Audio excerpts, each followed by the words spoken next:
So ಈಗಾಗಲೇ ನಾನು 2 part of ವಿಡಿಯೋಗಳನ್ನ ಬಿಟ್ಟಿದ್ದೀನಿ. ಅದರಲ್ಲಿ ಆಲ್ಮೋಸ್ಟ್ ನಾನು ಅರ್ಧ ಎಕ್ಸ್ಪ್ಲೇನ್ ಮಾಡಿದ್ದೀನಿ. ಇನ್ನು ಮಿಕ್ಕಿದ ಅರ್ಧನ ಮುಂದಿನ ವಿಡಿಯೋಗಳಲ್ಲಿ ನಾನು 6 ಪಾರ್ಟ್ಗಳನ್ನಾಗಿ ಮಾಡಿ ಅದರಲ್ಲಿ ನಾನು ಬಿಡ್ತಿದ್ದೀನಿ. ಅದಕ್ಕೂ ಇದನ್ನು ಸ್ಟಾರ್ಟ್ ಮಾಡೋಕ್ಕೆ ಮುಂಚೆ ಒಂದು ಇನ್ಫಾರ್ಮೇಷನ್ನ ಕೊಡಬೇಕಿತ್ತು.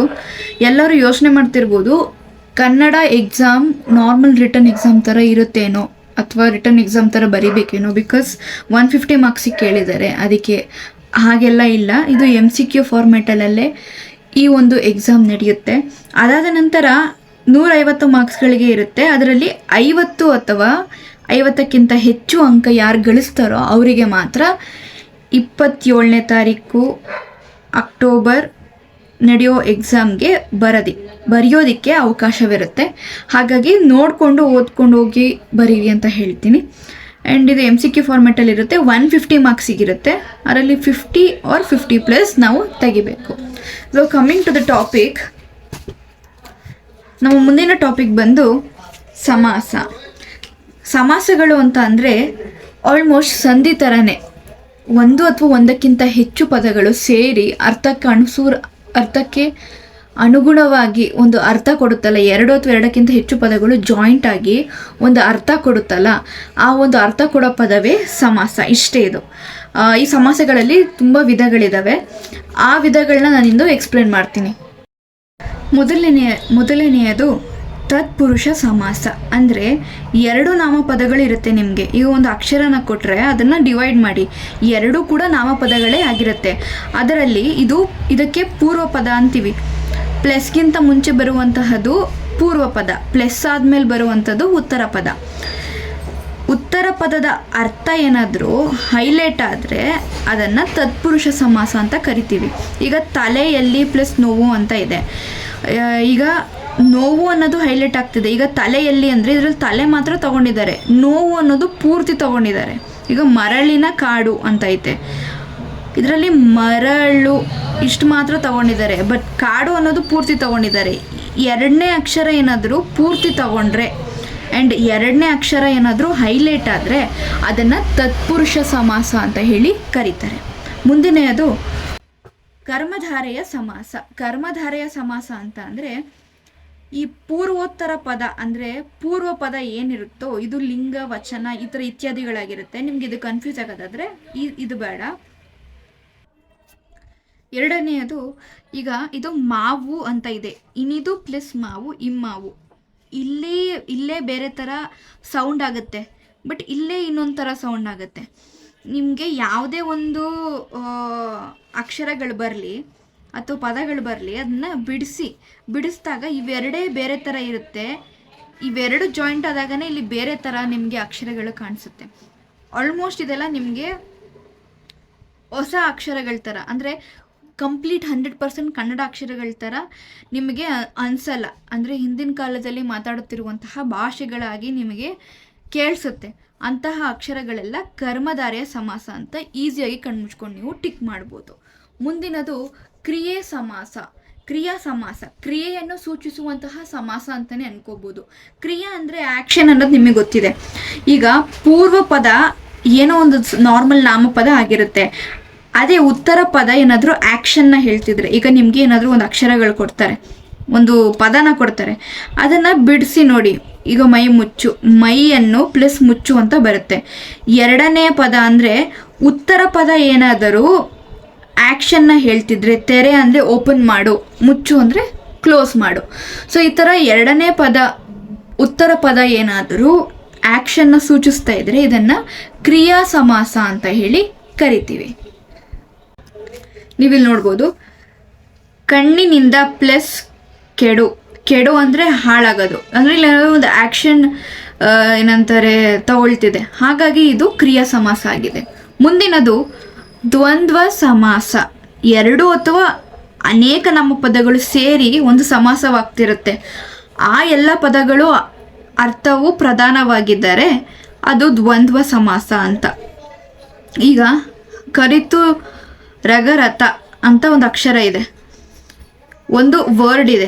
ಈ ವರ್ಡನ್ನು ನಾವು 2 ಭಾಗ ಸ್ಪ್ಲಿಟ್ ಮಾಡೋಕ್ಕಾಗೋದಿಲ್ಲ, 3 ಭಾಗ ಸ್ಪ್ಲಿಟ್ ಮಾಡ್ತೀವಿ. 2 ನಾಮಪದಗಳು, 2 ನಾಮಪದ 2 ಅಥವಾ 2ಕ್ಕಿಂತ ಹೆಚ್ಚು ನಾಮಪದಗಳು ಸೇರಿ ಆಗುವ ಒಂದು ಅಕ್ಷರಕ್ಕೆ ನಾವು ದ್ವಂದ್ವ ಸಮಾಸ ಅಂತ ಹೇಳ್ತೀವಿ. ಇಲ್ಲಿ ನೀವು ನೋಡ್ಬೋದು 1 2 3 ಪದಗಳಿದಾವೆ, ಇಲ್ಲೂ 3 ಇದಾವೆ. 2 ಅಥವಾ 2ಕ್ಕಿಂತ ಹೆಚ್ಚು ಪದಗಳೆಲ್ಲ ಸೇರಿ ಆಗುವಂತಹ ಒಂದು ಪದಕ್ಕೆ ನಾವು ದ್ವಂದ್ವ ಸಮಾಸ ಅಂತ ಹೇಳ್ತೀವಿ. ಆ್ಯಂಡ್ ನೀವು ಇಲ್ಲಿ ಕ್ವೆಶನ್ ಮಾಡ್ಬೋದು, ಇಲ್ಲಿ ಮಾತ್ರ 2 ಇದೆ, ಇಲ್ಲಿ 3 ಇದೆ, ಆದರೂ ಹೇಗೆ ದ್ವಂದ್ವ ಸಮಾಸಕ್ಕೆ ಎಕ್ಸಾಂಪಲ್ ಆಗಿದೆ ಅಂತ. ಈಗ ಧನ್ಯವಾದಗಳು, ಈಗ ಧನ್ಯವಾದಗಳು, ಈಗ ಇದೇನಾದರೂ ಧನ್ಯ ಪ್ಲಸ್ ವಾದಗಳು ಅಂತ ಆಗಿದ್ದಿದ್ರೆ ಆಗ ಇದು ಬೇರೆ ಪದ ಆಗ್ತಾ ಇತ್ತು, ಅಂದರೆ ಇದು ಸಮಾಸ ದ್ವಂದ್ವ ಸಮಾಸ ಆಗ್ತಿರ್ಲಿಲ್ಲ. ಬಟ್ ಇಲ್ಲಿ ಏನಿದ್ದಾವೆ, ಧನವು ಪ್ಲಸ್ ಧಾನ್ಯವು 2 ಡಿಫ್ರೆಂಟ್ ಅಕ್ಷರಗಳು ಒಟ್ಟಿಗೆ ಸೇರಿ ಒಂದು ದೊಡ್ಡ ಅಕ್ಷರ ಆದಾಗ ನೀವು ಯೋಚನೆ ಮಾಡಿ, ಯಾವುದೇ ಇನ್ನೊಂದು ಈಸಿಯೆಸ್ಟ್ ವೇಯಲ್ಲಿ ಅರ್ಥ ಮಾಡ್ಕೊಳ್ಳೋದು ಏನಂದರೆ, ಈ ಥರ ಯಾವುದಾದ್ರು ಒಂದು ಅಕ್ಷರಗಳನ್ನ ಕೊಟ್ಬಿಟ್ಟು ನಿಮಗೆ ಯಾವ ಸಮಸ್ಯೆ ಕಂಡುಹಿಡಿಯಿರಿ ಅಂತ ಕೊಡ್ತಾರೆ. ಆಗ ತುಂಬ ದೊಡ್ಡದಾಗಿ ಯಾವ ಅಕ್ಷರ ಇರುತ್ತೋ ಆಲ್ಮೋಸ್ಟ್ ಈ ದ್ವಂದ್ವ ಸಮಾಸದಲ್ಲಿ ಬರೀ ದೊಡ್ಡ ಅಕ್ಷರಗಳೇ ಕಾಣುತ್ತೆ. ನಿಮಗೆ ದೊಡ್ಡ ಅಕ್ಷರಗಳು ಯಾವಿರುತ್ತೋ ಅದನ್ನು ಬಿಡಿಸಿದಾಗ ನಿಮಗೆ ಗೊತ್ತಾಗುತ್ತೆ ಅದು ದ್ವಂದ್ವ ಸಮಾಸ ಅಂತ. ನಿಮ್ಗೆ ಅದು ಕನ್ಫ್ಯೂಸ್ ಆಗಿ ನಿಮ್ಗೇನು ನೆನಪಾಗಲಿಲ್ಲ ಅಂದರೆ ಈ ಥರ ತೀರಾ ದೊಡ್ಡ ಅಕ್ಷರಗಳಿದ್ರೆ ಅದನ್ನು ಕಣ್ಣು ಮುಚ್ಕೊಂಡು ದ್ವಂದ್ವ ಸಮಾಸ ಅಂತ ಟಿಕ್ ಮಾಡಿಬಿಡಿ. ಮುಂದಿನದು 2 ಅಥವಾ 2ಕ್ಕಿಂತ ಹೆಚ್ಚು ನಾಮಪದಗಳು ಸಮಾಸವಾದಾಗ. ಈಗ ಹಣೆಯಲ್ಲಿ ಪ್ಲಸ್ ಕಣ್ಣು ಅಂತ ಅಷ್ಟೇ ಇಲ್ಲ, ಹಣೆಯಲ್ಲಿ ಕಣ್ಣು ಉಳ್ಳವನೋ ಅವನು = ಹಣೆಗಣ್ಣ ಅಂತ ಇದೆ. 2 ನಾಮಪದಗಳು ಸಮಾಸವಾಗುವಂತಹ ಸಂದರ್ಭದಲ್ಲಿ ಈಗ ಇಲ್ಲಿ ಹಣೆ ಅನ್ನೋದು ಹಣೆಗಣ್ಣ ಅಂತ ಇದೆ, ಇಲ್ಲಿ ಹಣೆಗಣ್ಣ ಅನ್ನೋದು ಹೈಲೈಟ್ ಆಗ್ತಾ ಇಲ್ಲ, ಅಥವಾ ಕಣ್ಣು ಅನ್ನೋದು ಹೈಲೈಟ್ ಆಗ್ತಾ ಇಲ್ಲ. ಹಣೆಗಣ್ಣ ಅಂದರೆ ಸಡನ್ನಾಗಿ ನಾವು ಶಿವ ಅಂತ ನೆನ್ಪಿಟ್ಕೋತಿದ್ದೀವಿ. ಅಂದರೆ ಇಲ್ಲಿ 2 ಇರೋ ನಾಮಪದಗಳು ಇರೋದೇ ಅರ್ಥನೇ ಬೇರೆ. ಇದು ಸಮಾಸವಾದಾಗ ಇದರಲ್ಲಿ ಬರುವಂತಹ ಅರ್ಥನೇ ಬೇರೆ. ಅಂದರೆ 2 ಅಥವಾ 2ಕ್ಕಿಂತ ಹೆಚ್ಚು ನಾಮಪದಗಳು ಸಮಾಸವಾಗುವಂತಹ ಸಂದರ್ಭದಲ್ಲಿ ಬೇರೊಂದು ಪದದ ಅರ್ಥ, ಅಂದರೆ ಯಾವುದೋ ಒಂದು ಬೇರೆ ಪದದ ಶಿವ ಅನ್ನೋ ಒಂದು ಹೆಸರಿನ ಅರ್ಥ ಇದಕ್ಕೆ ಬರುತ್ತೆ. ಇದನ್ನು ನಾವು ಬಹುರ್ವಿಹಿ ಸಮಾಸ ಅಂತ ಕರಿತೀವಿ. ಈಗ 3 ಪ್ಲಸ್ ಕಣ್ಣುಗಳು ಆಲ್ಮೋಸ್ಟ್ ಈ ಥರ. ಈಗ ನೀವು ಮುಕ್ಕಣ್ಣ, ಈಗ ನಾವು ಕೆಲವೊಂದು ಥಿಂಗ್ಸ್ಗಳಿಗೆ ಅಥವಾ ಕೆಲವೊಂದು ದೇವರಿಗೆ, ಕೆಲವೊಂದು ಮನುಷ್ಯರಿಗೆ ಒಂದೊಂದು ಹೆಸರುಗಳನ್ನ ಕೊಟ್ಟಿರ್ತೀವಿ, ಅವ್ರದ್ದೇ ಹೆಸರನ್ನ ಬಿಟ್ಟು ಬೇರೆ. ಆ ಥರ ಒಂದು ಹೆಸರು ಬಂದಾಗ ನೀವು ಅದನ್ನು ಆರಾಮಾಗಿ ಇದು ಬಹುರ್ವಿಹಿ ಸಮಾಸ ಅಂತ ಹೇಳಿ ಅರ್ಥ ಮಾಡ್ಕೊಳ್ಬೋದು. ಇನ್ನೊಂದು ಬಾರಿ ಹೇಳ್ತೀನಿ ಕೇಳಿ. 2 ನಾಮಪದಗಳು ಇರುತ್ತೆ, 2 ಅಥವಾ 2ಕ್ಕಿಂತ ಹೆಚ್ಚು ನಾಮಪದಗಳು ಇರುತ್ತೆ. ಅದು ಸಮಾಸವಾಗುವಂತಹ ಸಂದರ್ಭದಲ್ಲಿ ಈ ಪದದ ಅರ್ಥಗಳನ್ನು ಬಿಟ್ಟು ಬೇರೆ ಪದದ ಅರ್ಥ ಪ್ರಧಾನವಾದಾಗ, ಅಂದರೆ ಇದು ಶಿವ ಅನ್ನೋ ಒಂದು ಪದ ಮಾತ್ರ ಹೈಲೈಟ್ ಆಗ್ತಾ ಇದೆ, ಹಣೆಗಣ್ಣ ಅಂದರೆ ಶಿವ ಅಂತ ಗೊತ್ತಾಗ್ತಿದೆ, ಹಾಗಾಗಿ ಇದನ್ನು ಬಹುರ್ವಿಹಿ ಸಮಾಸ ಅಂತ ಕರಿತೀವಿ. ಮುಂದಿನದು ದ್ವಂದ್ವ ಸಮಾಸ. ದ್ವಂದ್ವ ಸಮಾಸದಲ್ಲಿ ಪೂರ್ವ ಪದವು ಸಂಖ್ಯಾವಾಚಕವಾದಾಗ ಇದು ಪೂರ್ವ ಪದ, ಇದು ಉತ್ತರ ಪದ, ಇಲ್ಲಿ ಬರೋದು ಸಮಾಸ. ಸೊ ಪೂರ್ವ ಪದದಲ್ಲಿ ಯಾವುದಾದರೂ ನಂಬರ್ಸ್ಗಳಿದ್ರೆ, ಅಂದರೆ ನಂಬರ್ಸ್ಗಳನ್ನ ಹೇಳುವಂತಹ ಪದಗಳಾಗಿದ್ದರೆ, ನಂಬರ್ಸ್ಗಳನ್ನ ರೆಪ್ರೆಸೆಂಟ್ ಮಾಡುವಂತಹ ಪದಗಳು ಮೊದಲನೇ ಪದ ಅಂದರೆ ಮೊದಲನೇ ಲೈನ್ ಪೂರ್ವ ಪದದಲ್ಲಾಗಿದ್ದರೆ ಅದನ್ನು ಕಣ್ಮುಚ್ಕೊಂಡು ದ್ವಿಗು ಸಮಾಸ ಅಂತ ಹೇಳಿ ನೀವು ಟಿಕ್ ಮಾಡಿಬಿಡ್ಬೋದು. ಮುಂದಿನದು ಗಮಕ ಸಮಾಸ. ಗಮಕ ಸಮಾಸ ಅಂದರೆ ಈಗ ಇದು ಪೂರ್ವ ಪದ, ಇದು ಉತ್ತರ ಪದವಲ್ಲ, ಉತ್ತರ ಪದ ಅಲ್ಲ. ಪೂರ್ವ ಪದ ಏನಾದರೂ ಸಮಾಸ ಅಥವಾ ಕೃದಂತ ಆಗಿದ್ದು ಮತ್ತು ಉತ್ತರ ಪದ ಏನಾದರೂ ನಾಮಪದವಾಗಿದ್ದರೆ ಅದನ್ನು ಗಮಕ ಸಮಾಸ ಅಂತ ಹೇಳ್ತೀವಿ. ಇದರಲ್ಲಿ ನೀವು ಹೇಗೆ ಈಸಿಯಾಗಿ ಅರ್ಥ ಮಾಡ್ಕೊಳ್ಬೋದು ಅಂದರೆ, ಈಸಿಯೆಸ್ಟ್ ವೇಯಲ್ಲಿ ಅಂದರೆ, ಈಗ ನಿಮಗೆ ಇದನ್ನು ಕೊಟ್ಬಿಟ್ಟು ಆ ಹುಡುಗ ಇದು ಯಾವ ಸಮಾಸ ಅನ್ನೋದನ್ನು ಟಿಕ್ ಮಾಡಿ ಅಂತ ಏನಾದರೂ ಒಂದು ಕ್ವೆಶನ್ನ ನಿಮಗೆ ಕೇಳ್ತಾರೆ. ಇಲ್ಲಿ ಈಸಿಯಾಗಿದೆ, ನಿಮಗೆ 2 ಸಪ್ರೇಟ್ ಅಕ್ಷರ ಇದೆ, ಮಧ್ಯದಲ್ಲಿ ಗ್ಯಾಪ್ ಇದೆ. ಈ ಥರ ಅಕ್ಷರಗಳು ಬಂದಾಗ ನೀವು ಕಣ್ಣು ಮುಚ್ಕೊಂಡು ಗಮಕ ಸಮಾಸ ಅಂತ ಟಿಕ್ ಮಾಡ್ಬೋದು. ಇನ್ ಕೇಸ್ ಅವ್ರೇನಾದರೂ ಈ ಥರ ಕೊಟ್ಟರೆ ಇದನ್ನು ಬಿಡಿಸಿ, ಈ ಥರ ಜಾಯಿನ್ ಮಾಡಿಕೊಟ್ರೆ ಅದನ್ನು ಒಂದ್ಸಲ ಬಿಡಿಸಿ. ಅರಳು ಮೊಗ್ಗು, ಅರಳುವುದು ಪ್ಲಸ್ ಮೊಗ್ಗು, ಇದು ಸರ್ವನಾಮ. ಮೊಗ್ಗು ಅಂದರೆ ಅದೇನಾಗತ್ತೆ, ನಾಮಪದ. ಮೊಗ್ಗು ಅಂದರೆ ಏನು, ಒಂದು ಗಿಡದ ಮೊಗ್ಗು ಅಂದರೆ ಒಂದು ಗಿಡದ ಹೆಸರು ಅಂದರೆ ನಾಮಪದ. ಸೊ ಎರಡನೇ ಅಂದರೆ ಉತ್ತರ ಪದವೇನಾದರೂ ನಾಮಪದವಾಗಿದ್ದು ಮೊದಲನೆಯ ಪದ ಯಾವುದಾದರೂ ಕೃದಂತ ಅಥವಾ ಸರ್ವನಾಮಕ್ಕೆ ಸಂಬಂಧಪಟ್ಟಿರುವಂತಹ ವಿಷಯ ಆಗಿದ್ದರೆ ಮುಂದೆ ಬರುವಂತಹ ಸಮಾಸ ಗಮಕ ಸಮಾಸವಾಗಿರುತ್ತೆ. ಮುಂದಿನದು ಅಂಶಿ ಸಮಾಸ. ಈ ಪೂರ್ವ ಪದ ಏನಾದರೂ ಅಂಶವಾಚಕವಾಗಿದ್ದರೆ, ಅಂಶ ಅಂದರೆ ನಮ್ಮ ಬಾಡಿಲಿ ಇರುವಂತಹ ಪಾರ್ಟ್ಸ್ನ ಹೆಸರು. ಮೊದಲನೇ ಪದ ಏನಾದರೂ ನಮ್ಮ ಬಾಡಿಲಿರುವಂತಹ ಪಾರ್ಟ್ಸ್ನ ಹೆಸರು, ಯಾವುದಾದರೂ ನಮ್ಮ ಬಾಡಿ ಪಾರ್ಟ್ಸ್ ಹೆಸರಾಗಿದ್ದು, ನೆಕ್ಸ್ಟು ಪೂರ್ವ ಏನದು ಉತ್ತರ ಪದ ಏನಾದರೂ ಅಂದರೆ ಅಳತೆ ಲೆಕ್ಕದಲ್ಲಿದ್ದರೆ ಅಥವಾ ಆ್ಯಕ್ಷನ್ ಲೆಕ್ಕದಲ್ಲಿದ್ದರೆ ಬರುವಂತಹ ಅಕ್ಷರ ಬರುವಂತಹ ಪದ ಸಮಾಸವೇ ಅಂಶಿ ಸಮಾಸ. ನಿಮ್ಗಿನ್ನೂ ಈಸಿಯಾಗಿ ಅರ್ಥ ಮಾಡ್ಕೊಳ್ಬೇಕು ಅಂತ ಅಂದರೆ ಈಗ ಇದನ್ನು ಬಿಡಿಸ್ತೀರಲ್ವ, ಅಂಗೈ ಅಂಗ್ ಗೈ ಅಂತ ನೀವು ಇದನ್ನು ಬಿಡಿಸಲ್ಲ, ಕೈಯ ಪ್ಲಸ್ ಅಡಿ ಅಂಗೈ. ಅಂಶಿ ಸಮಾಸದಲ್ಲಿ ಬೇರೆ ಈಗ ನೀವು ಬೇರೆ ಸಮಾಸಗಳಲ್ಲಿ ಅಥವಾ ಬೇರೆ ಸಂಧಿಗಳಲ್ಲಿ ನೋಡ್ಬೋದು, ಈ ಮೊದಲು ಬರೋ ಪದ ಮೊದಲನೇ ಸಲನೇ ಬರುತ್ತೆ, ಎರಡನೇ ಸಲ ಬರೋ ಪದ ಎರಡನೇ ಸಲನ ಬರುತ್ತೆ. ಬಟ್ ಅಂಶಿ ಸಮಾಸದಲ್ಲಿ ಎಕ್ಸ್ಚೇಂಜ್ ಆಗುತ್ತೆ ಸಾರಿ, ಇದು ಮೊದಲಾಗತ್ತೆ, ಇದು ಎರಡನೇ ಅಕ್ಷರ ಆಗತ್ತೆ. ಈಗ ನೋಡ್ಬೋದು, ನಾಲಿಗೆಯ ತುದಿ ಅನ್ನೋದು ಫಸ್ಟ್ ಬಂದಿದೆ, ನಾಲಿಗೆ ಅನ್ನೋದು ಆಮೇಲೆ ಬಂದಿದೆ. ಮುಂದುಗಾಲು, ಮುಂದು ಅನ್ನೋದು ಅನ್ನೋದು ಫಸ್ಟ್ ಬಂದಿದೆ, ಗಾಲು ಅನ್ನೋದು ಆಮೇಲೆ ಬಂದಿದೆ. ಸೊ ಎಕ್ಸ್ಚೇಂಜ್ ಆಗಿ ಅಂದರೆ ಎರಡನೇ ಪದ ಮೊದಲನೇ ಪದ ಆಗಿ ಬರುತ್ತೆ, ಮೊದಲನೇ ಪದ ಎರಡನೇ ಪದ ಆಗಿ ಬಂದಾಗ ಅದು ಅಂಶಿ ಸಮಾಸ. ಮತ್ತೊಂದು ಈಸಿಯೆಸ್ಟ್ ವೇಯಲ್ಲಿ ಅರ್ಥ ಮಾಡ್ಕೊಳ್ಳೋದೇನೆಂದರೆ, ನಮ್ಮ ಬಾಡಿ ಪಾರ್ಟ್ಸ್ನ ಯಾವ್ದ್ಯಾವುದು ಹೇಳುತ್ತೋ ಅದೆಲ್ಲವೂ ಕೂಡ ಅಂಶಿ ಸಮಾಸ ಅಂತ ಹೇಳಿ ನೀವು ಕಣ್ಣು ಮುಚ್ಕೊಂಡು ಟಿಕ್ ಮಾಡ್ಬೋದು. ಮುಂದಿನದು ಅರಿ ಸಮಾಸ. ಅರಿ ಸಮಾಸ ಅಂತಂದರೆ ಕನ್ನಡ ಮತ್ತು ಸಂಸ್ಕೃತ ಭಾಷೆಗಳು, ಕನ್ನಡ ಮತ್ತು ಸಂಸ್ಕೃತಿ ಪದಗಳು ಸೇರಿ ಒಂದು ಸಮಾಸವಾದಾಗ ಅದನ್ನು ನಾವು ಅರಿ ಸಮಾಸ ಅಂತ ಹೇಳ್ತೀವಿ. ಈಗ ಅರಿ ಸಮಾಸಗಳಲ್ಲಿ ನಮಗೆ ಬರೀ ಒಂದೇ ಒಂದು ಅಕ್ಷರ ಕೊಟ್ಬಿಟ್ಟು ಇದನ್ನು ಕಂಡಿಡೀರಿ ಇದು ಅರಿ ಸಮಾಸವೋ ಇಲ್ಲವೋ ಅಂತ ಹೇಳಲ್ಲ, ಎರಡು ಡಿಫ್ರೆಂಟ್ ಅಕ್ಷರಗಳಿರುತ್ತೆ. ಈಗ ಮಲ್ಲಿಗೆ ಅನ್ನೋದು ನಾವು ಮಾತಾಡುವಂತಹ ನಾರ್ಮಲ್ ಕನ್ನಡ ಭಾಷೆ. ಅದೇ ಪುಷ್ಪ ಅನ್ನೋದು ಈಗ ನೀವು ಫಿಲಮ್ಗಳಲ್ಲಿ ಅಥವಾ ಧಾರಾವಾಹಿಗಳಲ್ಲಿ ಅಥವಾ ಬುಕ್ಗಳನ್ನು ಓದೋವಾಗ ಈ ರೀತಿ ಕೊಟ್ಟಿರ್ತಾರೆ. ಅದೇ ಹಳೆಗನ್ನಡದಲ್ಲೆಲ್ಲ ಓದೋವಾಗ ಪುಷ್ಪ, ಈಗ ಭೂ, ಆಮೇಲೆ ಬೇನೆ, ಈ ಥರ ಒಂದು ಹಳೆಗನ್ನಡ ಅಥವಾ ಒಂದು ಸಂಸ್ಕೃತ ಕನ್ನಡ ಮತ್ತು ಇನ್ನೊಂದು ಕನ್ನಡ ಪದ, ಈ ಥರ ಎರಡು ಡಿಫ್ರೆಂಟ್ ಭಾಷೆಗಳಲ್ಲಿರುವಂತಹ ಪದಗಳು ಜೋಡಣೆ ಆದಾಗ ಅದನ್ನು ಅರಿ ಸಮಾಸ ಅಂತ ಹೇಳಿ ಕರಿತೀವಿ. ಇಲ್ಲಿಗೆ ಸಮಾಸಗಳು ಮುಗಿದಿದೆ. ಮುಂದಿನದು ಅವ್ಯಯಗಳು. ಮುಂದಿನ ಟಾಪಿಕ್ ಬಂದು ಅವ್ಯಯಗಳು. ಅವ್ಯಯಗಳನ್ನ ಈಸಿಯೆಸ್ಟ್ ವೇಯಲ್ಲಿ ಹೇಳಬೇಕಂದ್ರೆ, ಈಗ ನಮಗೆ ನಾಮಪದ ಆಗಿರ್ಬೋದು, ಕ್ರಿಯಾಪದ, ಸಮಾಸ, ಈ ಥರ ಪದಗಳಲ್ಲಿ ನಮಗೆ ಒಂದು ಪದವನ್ನು ಅಥವಾ ಒಂದು ಶಬ್ದವನ್ನು ಕೊಟ್ಟರೆ ಅದನ್ನು ನಾವು ಎರಡು ಭಾಗವಾಗಿ ಅಥವಾ ಎರಡಕ್ಕಿಂತ ಹೆಚ್ಚು ಭಾಗಗಳನ್ನಾಗಿ ಈ ಥರ ಸಪ್ರೇಟ್ ಮಾಡಿ ಹೇಳ್ಬೋದು, ಸಪ್ರೇಟ್ ಬಿಡಿಸ್ಬೋದು. ಬಟ್ ಅವ್ಯಯಗಳಲ್ಲಿ ನಾವು ಬಿಡ್ಸೋಕ್ಕೆ ಆಗದೇ ಇಲ್ಲ. ಈ ಥರ ಬಿಡಿಸಲು ಆಗದೇ ಇರುವಂತಹ ಪದಗಳೇ ಅವ್ಯಯಗಳು. ಅಂದರೆ ನಾಮಪದ ಅಥವಾ ಕ್ರಿಯಾಪದಗಳಂತೆ ಲಿಂಗ, ಭೇದ ಅಥವಾ ವಿಭಕ್ತಿ ಪ್ರತ್ಯಯಗಳು, ಈ ಥರ ಪ್ರತ್ಯಯಗಳನ್ನು ಸೇರಿಸಿ ಬಿಡಿಸಲು ಆಗದೇ ಇರುವಂತಹ ಪದಗಳೇ ಅವ್ಯಯಗಳು. ಇದರಲ್ಲಿ 7 ಭಾಗಗಳಿವೆ. ಆ 7 ಭಾಗಗಳನ್ನ ಪ್ರತಿಯೊಂದು ಭಾಗವನ್ನು ನಾನು ನಿಮಗೆ ಎಕ್ಸ್ಪ್ಲೇನ್ ಮಾಡ್ತಾ ಹೋಗ್ತೀನಿ. ಸಾಮಾನ್ಯ ವ್ಯಯ ಅಂದರೆ ಈ ಕ್ರಿಯೆ ಇರುತ್ತಲ್ಲ, ಆ್ಯಕ್ಷನ್ನು, ಆ ಆ್ಯಕ್ಷನ್ನ ಕಾಲ, ಸ್ಥಾನ, ರೀತಿ ಇವುಗಳನ್ನು ತಿಳಿಸುವಂತಹ ಪದಗಳೇ.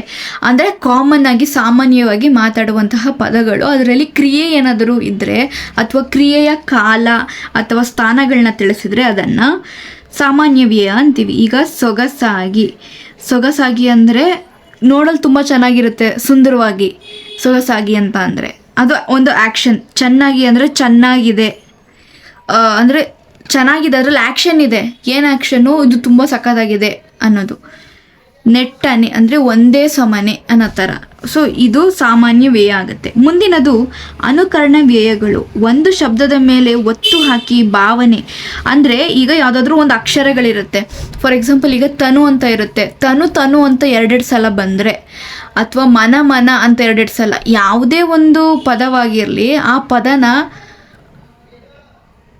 ಓದಿದಾಗ ಆ ಪದ ಮತ್ತೆ ಮತ್ತೆ ರಿಪೀಟ್ ಆಗಿದ್ರೆ, ಈಗ ಗಡಗಡನೆ, ಗಳಗಳನೆ, ತಳತಳನೆ, ದಗದಗನೆ, ಈ ಥರ ಎರಡೆರಡು ಸಲ ಯಾವ್ದ್ಯಾವುದು ರಿಪೀಟ್ ಆಗಿರುತ್ತೋ ಅಥವಾ ಯಾವುದಾದ್ರೂ ಒಂದು ಶಬ್ದದ ಮೇಲೆ ಒತ್ತು ಹಾಕಿ ಮತ್ತೆ ಮತ್ತೆ ಹೇಳುವಂತಹ ಪದಗಳೇ ಅನುಕರಣ ವ್ಯಯ.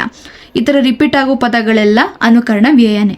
ಮುಂದಿನದು ಭಾವಸೂಚಕ ಅವ್ಯಯಗಳು. ಭಾವಸೂಚಕ ಅವ್ಯಯಗಳು ಅಂದರೆ ಭಾವನೆಗಳನ್ನು ಇಟ್ಕೊಂಡು ಹೇಳುತ್ತೆ. ಅಂದರೆ ಭಯ ಆಗಿರ್ಬೋದು, ಅಳು ಆಗಿರ್ಬೋದು, ಖುಷಿ ಆಗಿರ್ಬೋದು, ಎಕ್ಸೈಟ್ಮೆಂಟ್ ಆಗಿರ್ಬೋದು, ಇವುಗಳು ಆಲ್ಮೋಸ್ಟ್ ಈಗ ಎಕ್ಸ್ಕ್ಲಮೇಟ್ರಿ ಮಾರ್ಕ್ ಈ ಚಿಹ್ನೆಯನ್ನು ಬಳಸುವಂತಹ ಎಲ್ಲ ಪದಗಳನ್ನು ಕಣ್ಮುಚ್ಕೊಂಡು ನೀವು ಭಾವಸೂಚಕ ಅವ್ಯಯಗಳು ಅಂತ ಈಸಿಯಾಗಿ ನೀವು ಟಿಕ್ ಮಾಡ್ಬೋದು. ಮುಂದಿನದು ಕ್ರಿಯಾರ್ಥಕ ವ್ಯಯಗಳು. ಅಂದರೆ ಕ್ರಿಯೆಯನ್ನು ಹೊಂದಿರುವಂತಹ ಕ್ರಿಯಾಪದಗಳ ಸ್ಥಾನದಲ್ಲಿ ನಿಂತು ಕ್ರಿಯಾಪದದ ಅರ್ಥವನ್ನು ಪೂರ್ಣಗೊಳಿಸುವ ಶಬ್ದಗಳೇ. ಈಗ ಕ್ರಿಯಾಪದಗಳು ಆ್ಯಕ್ಷನ್ ಅನ್ನೋ ಒಂದು ವರ್ಡ್ ಕಂಪ್ಲೀಟಾಗಿ ಬಳಸೋ ಬದಲು ಅದಕ್ಕೆ ಸಮನಾದ ಇನ್ನೊಂದು ಕ್ರಿಯಾಪದವನ್ನು ಬಳಸಿ ಅದನ್ನು ಹೇಳಿದಾಗ ಕ್ರಿಯಾರ್ಥಕ ವ್ಯಯ ಆಗುತ್ತೆ. ಈಗ ಹೌದು ಅಂದರೆ ಎಸ್, ಅಂದರೆ ಏನೋ ಒಂದು ಸ್ಟೇಟ್ಮೆಂಟ್ ಹೇಳ್ತಿದ್ದಾರೆ, ನಾವು ಅದನ್ನು ಒಪ್ಕೊಳ್ತಿದ್ದೀವಿ. ಒಪ್ಕೊಳ್ಳೋದು ಏನೋ ಒಂದು ಆ್ಯಕ್ಷನ್, ನಾವು ತಲೆ ಅಲರ್ಸಿ ಏನು ಮಾಡ್ತೀವಿ, ಒಪ್ಕೊಳ್ತೀವಿ, ಅದೊಂದು ಆ್ಯಕ್ಷನ್. ಬೇಕು, ಉಂಟು, ಇಷ್ಟಾರ್ಥ, ಬೇಡ ಅಂದರೆ ಯಾವುದು ಆ್ಯಕ್ಷನ್ನ ಈಗ ಕ್ರಿಯಾ ಅಂತ ಬಂದಾಗೆಲ್ಲ ನೀವು ಅದರಲ್ಲಿ ಏನು ಆ್ಯಕ್ಷನ್ ಇರುತ್ತಾ ಇಲ್ವಾ ಅನ್ನೋದನ್ನು ನೀವು ನೋಡ್ಕೊಬೇಕು. ಸೊ ಆ್ಯಕ್ಷನ್ ಇರುವಂತಹ ಪದಗಳೇ ಕ್ರಿಯಾರ್ಥಕ ವ್ಯಯಗಳು. ಸಂಬಂಧಾರ್ಥಕ ಅವ್ಯಯಗಳು ಅಂದರೆ ಎರಡು ಅಥವಾ ಎರಡಕ್ಕಿಂತ ಹೆಚ್ಚಿನ ಪದಗಳು ಅಥವಾ ವಾಕ್ಯಗಳನ್ನು ಜೋಡಿಸುವಂತಹ ಮತ್ತು ಸಂಬಂಧಗೊಳಿಸುವಂತಹ ಶಬ್ದಗಳೇ. ಈಗ ನಿಮಗೆ ಕೆಲವು ಅಕ್ಷರಗಳನ್ನ ಕೇಳಿ ಇದರಲ್ಲಿ ಅವ್ಯಯಗಳನ್ನು ಅಥವಾ ಇದರಲ್ಲಿ ಸಂಬಂಧಾರ್ಥಕ ಅವ್ಯಯಗಳನ್ನ ಸೂಚಿಸಿ ಅಂತ ಅಥವಾ ಚೂಸ್ ಮಾಡಿ ಅಂತ ಕೇಳ್ತಾರೆ. ನಾನು ಆಗಲೇ ಹೇಳ್ದಂಗೆ ಸಮಾಸ, ನಾಮಪದ, ಸಂಧಿಗಳು ಅದನ್ನೆಲ್ಲನೂ ಒಂದು ಅಕ್ಷರ ಇದ್ದರೆ ಅದನ್ನು ನಾವು ಭಾಗ ಮಾಡಿಬಿಟ್ಟು ನಾವು ಹೇಳ್ಬೋದು. ಬಟ್ ಅವ್ಯಯಗಳಲ್ಲಿ ಆ ಥರ ಆಗಲ್ಲ. ಇನ್ ಕೇಸ್ ಇದರಲ್ಲಿ ಅವ್ಯಯಗಳನ್ನ ಸೂಚಿಸಿ ಅಂತ ಕೊಟ್ಟಾಗ ನಾವೇನಾದರೂ ಅದನ್ನು ಬಿಡಿಸಲು ಆಗುವಂತಹ ಅಕ್ಷರಗಳನ್ನ ಸಂಬಂಧಾರ್ಥಕ ಅಂತ ಹೇಳ್ತೀವಿ. ಅಂದರೆ ಎರಡು ಅಥವಾ ಎರಡಕ್ಕಿಂತ ಹೆಚ್ಚಿನ ಪದಗಳು ಜಾಯಿಂಟ್ ಆಗಿ ಒಂದು ವಾಕ್ಯ ಕೊಡುತ್ತೆ. ಆ ಒಂದು ವಾಕ್ಯವನ್ನೇ ಸಂಬಂಧಾರ್ಥಕ ಅವ್ಯಯಗಳು. ಇಲ್ಲ ಅದು ಗೊತ್ತಾಗಲಿಲ್ಲ ಅಂದರೆ ಈಗ ನಾವು ಯಾವುದಾದ್ರೂ ಎರಡು ಡಿಫ್ರೆಂಟ್ ಅಕ್ಷರಗಳಿರುತ್ತೆ. ಈ ಎರಡು ಅಕ್ಷರಗಳ ಮಧ್ಯೆ ಸಂಬಂಧ ಬಿಲ್ಡ್ ಮಾಡೋದಕ್ಕೆ ಒಂದು ಎಕ್ಸ್ಟ್ರಾ ಅಕ್ಷರಗಳನ್ನ ನಾವು ಬಳಸ್ತೀವಿ. ಫಾರ್ ಎಕ್ಸಾಂಪಲ್ ಕ್ರಿಯಾಪದಗಳ ಸ್ಥಾನದಲ್ಲಿ ಕ್ರಿಯಾಪದ ಅಂತ ಅನ್ನೋದಕ್ಕಿಂತ ಈಗ ನಿಂತು ಅಂತ ಬರುತ್ತೆ. ಈಗ ಕ್ರಿಯಾಪದಗಳ ಸ್ಥಾನದಲ್ಲಿ ನಿಂತು ಕ್ರಿಯಾಪದ ಅಂದರೆ ಇದು ಸಪೋರ್ಟ್ ಮಾಡ್ತಿದೆ ಇವೆರಡು ಅಕ್ಷರಗಳಿಗೆ ಅಥವಾ ಇವೆರಡು ಪದಗಳಿಗೆ ಸೇತುವೆಯಾಗಿ ಇದೊಂಥರ ನಿಂತಿದೆ. ಸೊ ಈ ಥರ ಸೇತುವೆಯಾಗಿ ನಿಲ್ಲುವಂತಹ ಪದಗಳೇ ಸಂಬಂಧಾರ್ಥಕ ಪದಗಳು ಅಂದರೆ ಅವ್ಯಯಗಳು. ಸಂಬಂಧವನ್ನು ಬಿಲ್ಡ್ ಮಾಡುವಂತಹ ಪದಗಳು ಸಂಬಂಧಾರ್ಥಕ ಅವ್ಯಯಗಳು ಅಂತ ಹೇಳ್ಬೋದು. ಮುಂದಿನದು ಕೃದಾಂತ ವ್ಯಯಗಳು. ಧಾತುಗಳ ಮೇಲೆ ಸೇರುವ ಉತ, ಉತ್ತ, ಆದೆ, ಅಲು, ಅಲಿಕೆ, ಆ, ಇ, ದು ಇತ್ಯಾದಿ ಕೃತ್ ಪ್ರತ್ಯಯಗಳು ಸೇರಿ ಕೃದಂತ ವ್ಯಯಗಳೆನಿಸುತ್ತದೆ. ಈಗ ಅವನು ತಿನ್ನುತ್ತಾ ಓದುತ್ತಾನೆ. ತಿನ್ನು ಅಂತ ಇದ್ದರೆ ಧಾತು, ತಿನ್ನುತ್ತಿದ್ದಾನೆ ಅಂತ ಇದ್ದರೆ ಕ್ರಿಯಾಪದ. ಅದೇ ತಿನ್ನುತ್ತಾ ಅಂದರೆ ಈ ಥರ ಉತ್ತ, ಅದೇ, ಅಲು, ಅಲಿಕೆ ಈ ಥರ ಪದಗಳನ್ನ ಧಾತುಗಳಿಗೆ ಸೇರಿಸಿದಾಗ ಆಗುವಂತಹ ಪದಗಳೇ ಕೃದಂತ ವ್ಯಯ. ಮುಂದಿನದು ತದ್ದಿತ್ತಾಂತ ವ್ಯಯ. ತದ್ದಿತ್ತಾಂತ ವ್ಯಯಗಳು ಅಂದರೆ ನಾಮಪದಗಳ ಮೇಲೆ ಬರುವ ಪ್ರಯೋಜನ ಹೋಲಿಕೆ ಅವಧಿ ಸೂಚಕವಾಗಿ ಅಂತೆ ಓಲ್, ಮಟ್ಟಿಗೆ, ಹೊರತು, ಸಂಗಡ, ಓಸ್ಕರ, ವರೆಗೆ ಇಂತಹ ಇತ್ಯಾದಿ ತದ್ದಿತ್ತ ಪ್ರತ್ಯಯಗಳು ಸೇರಿದ್ರೆ ತದ್ದಿತ್ತಾಂತ ವ್ಯಯಗಳು ಆಗುತ್ತೆ. ಅಂದರೆ ಈಗ ಯಾವುದೋ ಒಂದು ಪದ ಇರುತ್ತೆ ಅದನ್ನು ನೀವು ಬಿಡಿಸಿದಾಗ ಕೊನೆಯಲ್ಲಿ ಏನು ಬರುತ್ತೆ, ಇಲ್ಲಿ ಅಂತೆ ಅಥವಾ ಓಲ್ ಈ ಥರ ಒಂದು ಪದ ಇವೇನಿರುತ್ತೋ ಆ ಪದ ಕೊನೆಯಲ್ಲಿ ನಮಗೇನಾದರೂ ಅಂತೆ, ಓಲ್, ಮಟ್ಟಿಗೆ, ಹೊರತು, ಸಂಗಡ, ಓಸ್ಕರ, ಅವನಿಗೋಸ್ಕರ, ಅವಳಿಗೋಸ್ಕರ, ಇಲ್ಲಿಯವರೆಗೆ, ಅಲ್ಲಿಯವರೆಗೆ, ಇಂಥ ಈ ಥರ ಒಂದು ಪದ ಕೊನೆಯಲ್ಲಿ ಜೋಡಣೆಗೊಂಡಾಗ ಅದನ್ನು ನಾವು ತದ್ದಿತ್ತಾಂತ ವ್ಯಯಗಳು ಅಂತ ಹೇಳ್ತೀವಿ. ಮುಂದಿನದು ಅವಧಾರಣಾರ್ಥಕ ವ್ಯಯಗಳು. ಅಂದರೆ ಈಗ ಯಾವುದಾದ್ರೂ ಒಂದು ಸೆಂಟೆನ್ಸ್ ಇರುತ್ತೆ, ಆ ಒಂದು ಸೆಂಟೆನ್ಸಲ್ಲಿ ಯಾವುದಾದ್ರೂ ಒಂದು ವ್ಯಕ್ತಿಯನ್ನು ಅಥವಾ ಯಾವುದಾದ್ರೂ ಒಂದು ಸ್ಥಳವನ್ನು ಅಥವಾ ಯಾವುದಾದ್ರೂ ಒಂದು ವಸ್ತುವನ್ನು ಒತ್ತಿ ಒತ್ತಿ ನೀನೇ ಇದು ಅಥವಾ ಅವನೇ ಅದು ಅವನೇ ಅಂತ ಒತ್ತಿ ಒತ್ತಿ ಹೇಳುವಂತಹ ಪದಗಳೇ ಅವಧಾರಣಾರ್ಥಕ ವ್ಯಯ. ಈಗ ಇಲ್ಲಿ ನೋಡ್ಬೋದು, ಅವನೇ ಈತ, ಅವನೇ ಅವನೇ ಅಂತ ಒತ್ತಿ ಒತ್ತಿ ಹೇಳ್ತಿದ್ದೀವಿ ಅಂದರೆ ಅದೊಂದು ಮನುಷ್ಯನ ಅವನೇ ಅಂತ ಒತ್ತಿ ಹೇಳ್ತಿದ್ದೀವಿ. ಅದೇ ಊರಿನವರು ಅಂದರೆ ಅದೇ ಊರು, ಬೇರೆ ಊರಲ್ಲ, ಅದೇ ಊರು ಅಂತ ಹೇಳಿ ಒತ್ತಿ ಒತ್ತಿ ಹೇಳ್ತೀವಿ. ಅದೇ ದಾರಿ, ಅದೇ ದಾರಿ, ಬೇರೆ ದಾರಿ ಅಲ್ಲ, ಅದೇ ದಾರಿ ಅಂತ ಒತ್ತಿ ಒತ್ತಿ ಹೇಳೋದಕ್ಕೆ ಅವಧಾರಣಾರ್ಥಕ ವ್ಯಯಗಳು ಅಂತ ಹೇಳಿ ಕರಿತೀವಿ. ಮುಂದಿನ ಟಾಪಿಕ್ ಬಂದು ದ್ವಿರುಕ್ತಿ. ದ್ವಿರುಕ್ತಿ ಅಂತ ಅಂದರೆ ದ್ವಿ ಅಂದರೆ ಎರಡು ಅಂತ ಸೂಚಿಸುತ್ತದೆ. ಸೊ ಎರಡೆರಡು ಸಲ ಬರುವಂತಹ ಅಥವಾ ಎರಡೆರಡು ಸಲ ರಿಪೀಟ್ ಆಗುವಂತಹ ಯಾವುದೇ ಶಬ್ದಗಳಾಗಿರಲಿ ಅಥವಾ ಯಾವುದೇ ಒಂದು ಪದಗಳಾಗಿರಲಿ ಅವುಗಳನ್ನ ದ್ವಿರುಕ್ತಿ ಅಂತ ಹೇಳ್ತೀವಿ. ಒಂದ್ಸಲ ಡೆಫಿನೇಷನ್ ಓದ್ಬಿಡ್ತೀನಿ.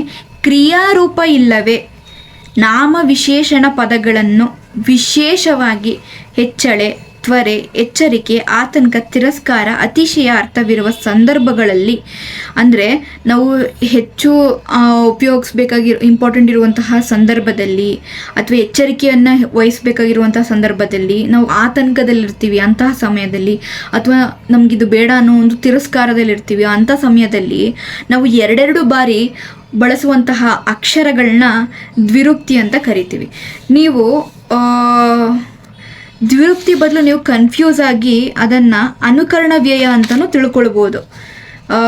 ಅವರು ಈ ಥರ ಎರಡನ್ನೂ ಒಟ್ಟಿಗೆ ಕೇಳೋದಿಲ್ಲ. ಈಗ ಇನ್ ಕೇಸ್ ಅವ್ರೇನಾದರೂ ಇದು ಇದರ ಒಂದು ಪದಗಳನ್ನ ಕೊಟ್ಟು ಇದು ಅನುಕರಣ ವ್ಯಯನ ಅಥವಾ ದ್ವಿರುಕ್ತಿನ ಕಂಡಿಡೀರಿ ಅಂತ ಕೇಳಿದ್ರೆ ಈಸಿಯೆಸ್ಟ್ ವೇಯಲ್ಲಿ ಹೆಂಗೆ ಕಂಡುಹಿಡಿಯೋದು ಅಂದರೆ, ಈಗ ಮಧ್ಯದಲ್ಲಿ ಗ್ಯಾಪ್ ಇದ್ದರೆ ಅದು ದ್ವಿರುಕ್ತಿ.